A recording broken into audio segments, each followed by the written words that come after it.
before I do anything, I'd like to acknowledge and stand on the lands of the Bunurong people and members of the part of the Kulin Nation, of which I am a part. However, very apart, because I live in Canberra now, and I have more cultural association with my mob, with the Gumbaynggirr people of the Northern Rivers region, with whom we do annual ceremony and story exchange. So yes, I'd like to acknowledge, as I said, the local people, both the traditional and the what I call historic custodians, Aboriginal people and Torres Strait Islanders that have come here over the time. Kind of the protocol behind Welcome to Country is actually, it comes from when we all lived in separate 250 or 300 different countries on this continent now called Australia, as Europe has got Italy, Spain, Germany, but everyone's different. Oh, sorry, it's only 109. I've been corrected. And so we may all look the same, but like in Europe, we too are not the same. The Gumbaynggirr are the same as the Bundjalung, are the same as the Bunurong, and you know, and it comes from when you enter. It's no different than if you entered another person's house, you would stay outside until you invited in. Just good manners, really, protocol. So it comes from that. And as you know, in contemporary times, the whole assertion of acknowledging that this is Aboriginal land and always was is, you know, we're all really just on the cusp of all this, because many of us, me, certainly I was up in 2018 before we were considered much more than flora and fauna and were able to vote. So it's not very long ago, so all of us together now are really in the beginnings of the huge pendulum swing, which will, as always, swing too far one way before it comes back to a happy medium.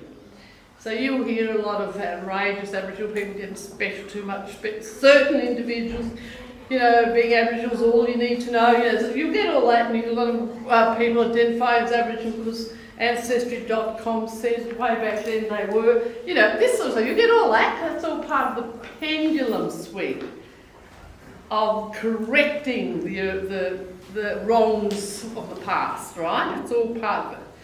Now, the shining light of all of everything in the last 40 years or so is Aboriginal art. I think everyone would agree. There is no question that Australian art is known for Aboriginal and Torres Strait Islander art, right? That's if you could choose Australian art for documenta, Venice Biennale, anything, it'll almost invariably be Aboriginal. And when I say I don't mean Indigenous, Aboriginal just means First People, so I include Torres Strait Islanders in because it's a big mouthful otherwise, isn't it? So, or I prefer the term First Peoples, we're all First Peoples.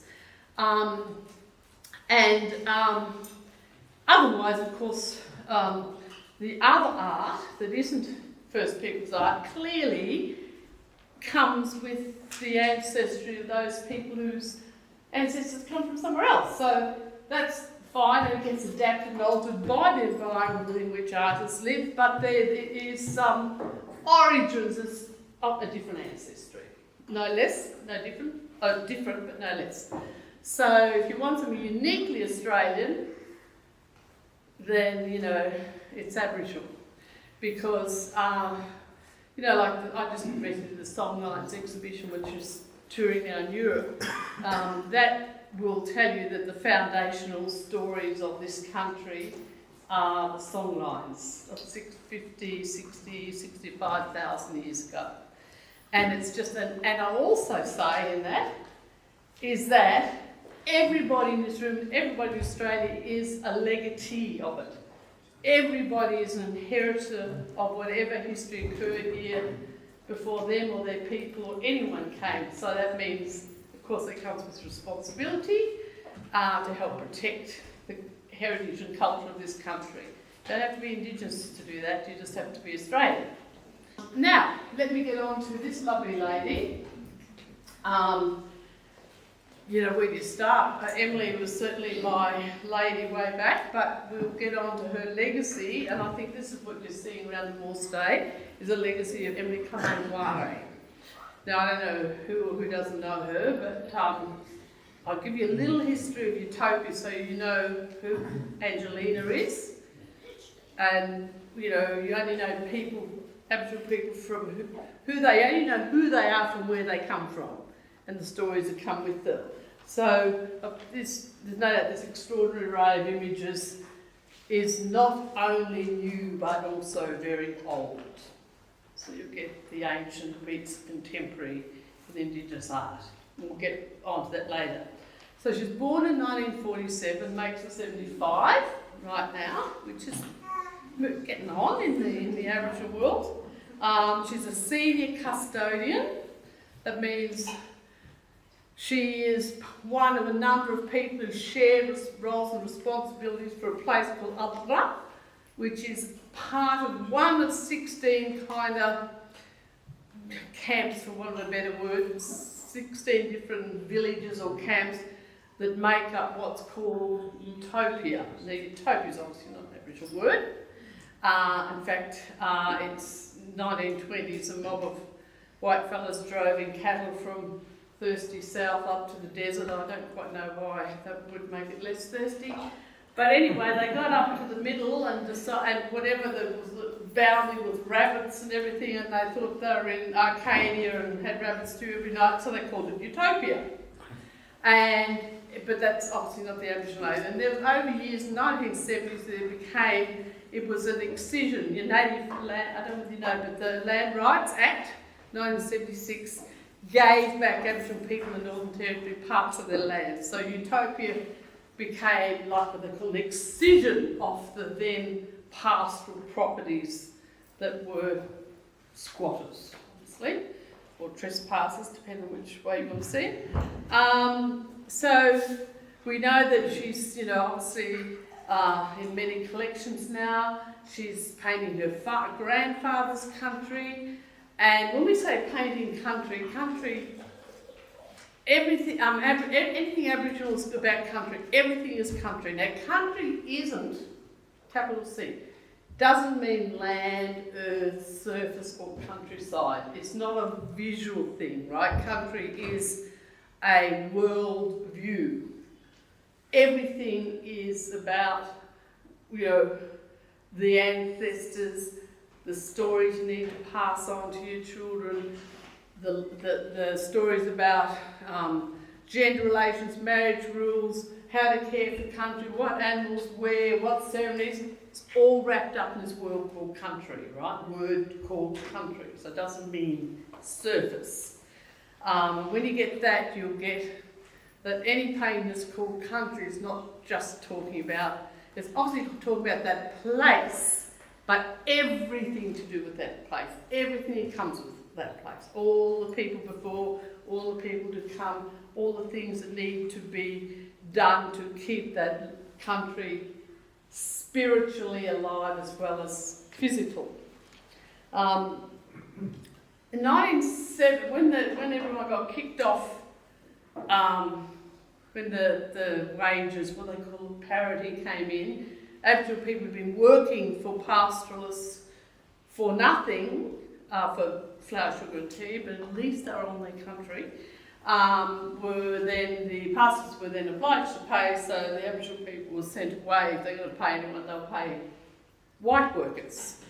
So that meant people like Emily and all the others got this little piece of their country back, and the government went into a reskilling program and taught them how to drive and cook. I don't quite know how that works, but a whole lot of stuff, including crafts, art and crafts. So batik, of all things, in Utopia was the thing that you see hubcaps with molten wax in, bush campfires and people sitting around in groups doing batik and hanging it up over strings in the bush. It was quite a bizarre sort of thing, but they took it with great alacrity, not because it was just, it doesn't really matter what it was.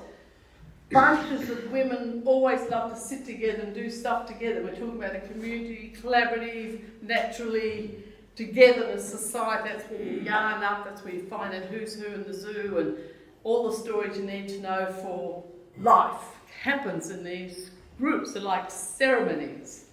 And that went for 10 years. And Emily Kamengware, how many people in this room know of Emily Kamengware?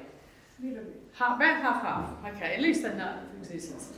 Well, up until the batik was a sort of a, keep idle hand busy kind of activity really. But little did anyone know that was the first kind of portable art that was coming out of Utopia. So and she was the worst one.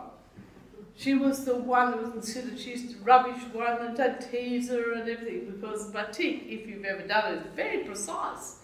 You've got to get the dribbles right, and there's layer, and it's very precise, and she was a gesturalist. She was creative, she messed every one of them up, right?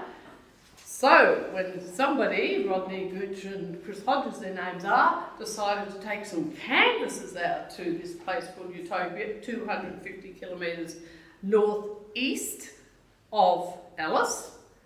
The first 88 canvases were mark made by everybody and sent off the Homes of Court collection straight away. And that put Emily and others into the right hands very quickly, and from that point forward, over the next 20, 90, 20, not even that, 16, 15 years, she, 19, no, she died in 96, 7 to 8 years, she went from rubbish batik artist to the world's, really now, she goes to Venice, she gets put in a Venice, she gets curated around the world, to being one of the pantheon of the world's great artists. Now, clearly, all those next generation who are hanging around Emily, seeing her do this stuff, making big mobs of money, why wouldn't you? So in they go, for them, you can be talking country or you can be doing country. So the paintings are actually ceremony on canvas. They're doing country. They're doing it with country in mind. The people who paint these, like Angelina and others, would often sit orientated towards their country. They'd sing, they'd dot. It's very meditative. There's a great little video there. It's very meditative, and they would be, dotting away. They'd be singing, maybe in their heads, maybe out loud, chanting, talking to the ancestors. It's all part of the kind of the fertility, the increase, the nourishing or nurturing of country. It's one of their roles, one of their raison d'etres, right? That's what you do. You can dance it, you can mark make it, you can paint, it doesn't matter, it's all the same. So when you have that kind of motivation behind what you paint, which is not motivated by aesthetics, they're not saying, I better use the complementary range of the palette today and perhaps a number 4 brush. There's none of that, right? It's actually kind of organic and intuitive, and it's just feeding country. So you don't have everyone say, what will I paint today? And I better do half a dozen sketches first, and run past my friends and talk to my gallerists, and perhaps it's not quite popular at the moment. None of that. Give them a canvas and off they go, right? And there's these images here you're seeing. Lauraine, of all people, knew that, and I'll get to Lauraine in a minute. So I think the first thing you've got to realise is these canvases are more than paintings, right? They're ceremonies on canvas, they're like homages, if you like, or biblical scripts, religious scripts, or a whole range of other things. When they hit a gallery down here, they become paintings, and the people who see them and buy them as paintings, but they come with much more than that. They're the library, they're the archive. I mean, this is called wildflowers, but they could all be called wildflowers. This can be called country, alpera. They can all be called alpera. And the palette is seasonally adjusted. So if it's just after the rain, you might get green ones, you might get gold ones or yellow ones. If it's in the middle of the dry, you might get red, or they might be fine, I don't know. It's not that literal. You can look at that and say, my little grandson there, where's his gone? He thought that was sand, but someone else will see it as constellations. But it's all of that. It's not one or the other. And it's that's what we're saying, it's the cosmos, the sort of cosmological feel or sense about all these works, because the other thing about the Aboriginal view, especially in the parts I'm talking about you can't homogenise, is that it's very much a Western saying of as above, so below. Same saying, what happens down here happens up there. I've just done the Seven Sisters Songlines exhibition over the last most of a decade, and you know, I happen to know that's quite true, that above, so below. And what's written on the land is written in the skies, it's and reflected in the waters. So you'll get, Emily's most famous saying was, well, when anyone asked her about any of her paintings, whether it was a pink one or a brown one or a striped one or a dotted one, doesn't matter what it was, he'd say, this one, whole lot, everything, whole lot. So everything has a one that's, you don't, we need, you know, in the Western world here, we need to give a painting a title, so they'll say whatever they think you need to hear. So any title could be for everything or for nothing.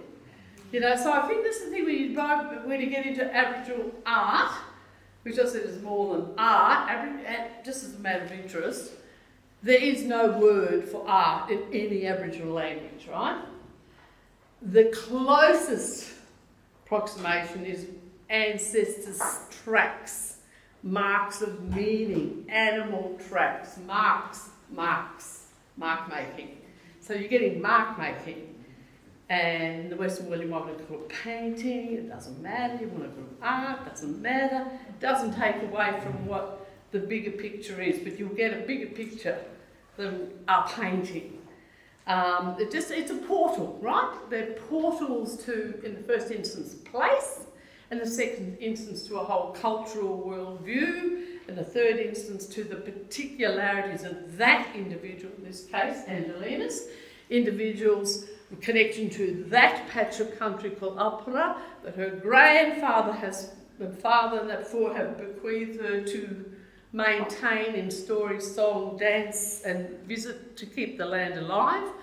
And then of course her own totems. I actually don't know Angelina's totem, do you? Let's make it up. Go at it. Okay, so let's go at it. And so that will present itself in multiple ways in the work. All these things will guide her. But, you know, as I said, it's a portal to all of that.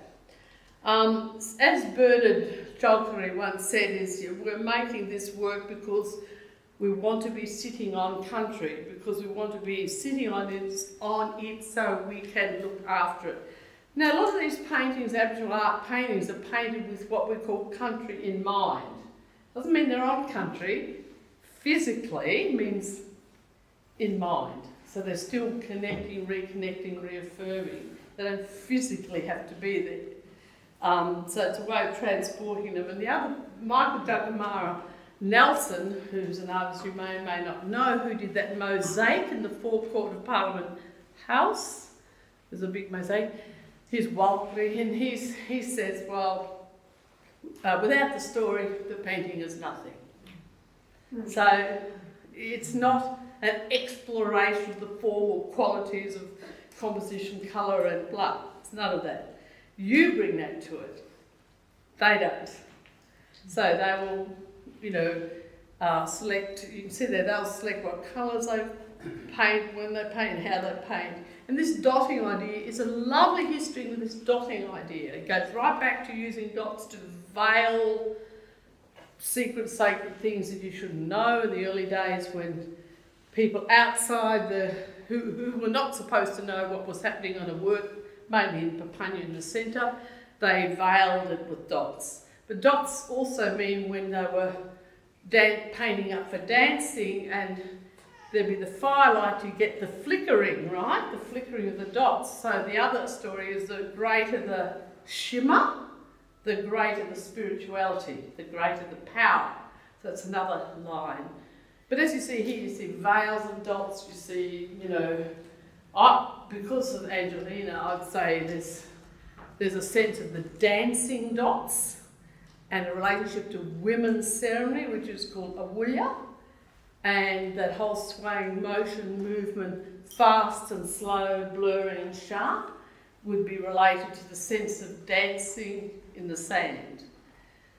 You know, I can go on forever, obviously, so I better draw to a conclusion. So, you know, I see these works as like ceremony on canvas. Often they sing and chant as they're doing it, like a homage. And don't forget that also they're mapping. Mapping is another big thing. You know, if Angela chose it, she can tell you that that one's about where to find food and when to do ceremonies and when not to do stuff and when to light fires and when not to light fires, all that kind of information. So paintings are generally encyclopedias. We're talking about traditionally a non-text based culture. So you pass all your knowledge, which I have to say is far more enduring than textbooks. It's like 60 to 65 years ago. How many of us can even think about, quote, Cicero or any of those, which is a few thousand years ago, it's not many. So this sort of tradition of orality, passing information through performance. Of course, you remember performance, you remember pictures, you remember stuff, but you don't remember a page of a textbook. You know, you remember paintings. These are things that you can pass on. So, you know, there's two things I'm going to finish with this.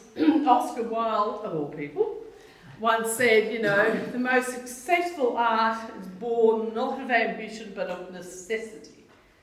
So when you think this is the entire knowledge bank, works like Angelina's, is a knowledge bank of Aboriginal culture and, you know, broadly and specifically to your locale, and these days it's a way of economic independence as well, then that's the necessity. And, you know, like I said, aesthetics is not the primary motivation. And the second one is, I finished with some words from our beloved Lauraine. Oh, that's the only book I was going to show you pictures of, but you didn't have a look because you've all got one, of course. If you haven't, go get them now. There's some, you know, you can see in here, if you look at, just to give you an idea, if you look back at Emily, this is 1990, right? And all these women like Angelina then were 38, 40-year-olds sitting around painting with Emily. Right, so it's a great, it's not like that, it's different, but you can see where it comes from. It's a great legacy, it belongs to a whole mob of people out there, and they all have their own individual kind of touch, brush. Anyway, that little video there that with Lauraine in it that's been made is really good. I was going to say that Lauraine, I finished with Lauraine, right? 1989 she did this, Myriad of Dreamings, which I remember, I knew about, but I thought it was done by some massive cultural institution. I just assumed that, and when this came out back in 1989 or 90, who else had done stuff like this, you know, series? 1989 or 90, how many of you knew anything about Aboriginal art then? You know, 21, 2, 3 years ago. Nearly a quarter of a century ago. But clearly Lauraine did, to the point that she had the confidence to produce this fabulous book, and I believe there was an exhibition in your house. Is that correct? Here.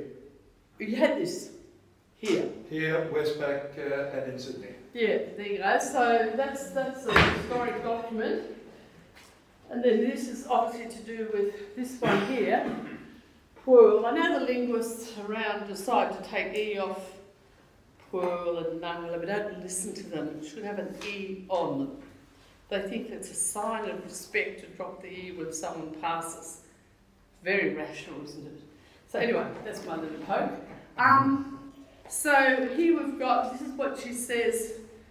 So she did this in 1989, it was to do with that. So the 7 years previous to that, which took her to 80, 81, 82, she's saying, during the past 7 years, a healthy interest in the art of Aboriginal people have led me along a path which, while enabling me to gain knowledge and insight, never failed to expose how little I knew and how much more there was to learn. I hope this book, which you saw with this, which I'm sure is unavailable now except for a princely sum. You might release one or two. How much there was to learn. I hope this book may lead the way for others to appreciate what may be for them a new visual experience and a new way of considering aesthetics in art. So that's as valid then as it is today, and I think it's most fitting that Lauraine Diggins has a last word.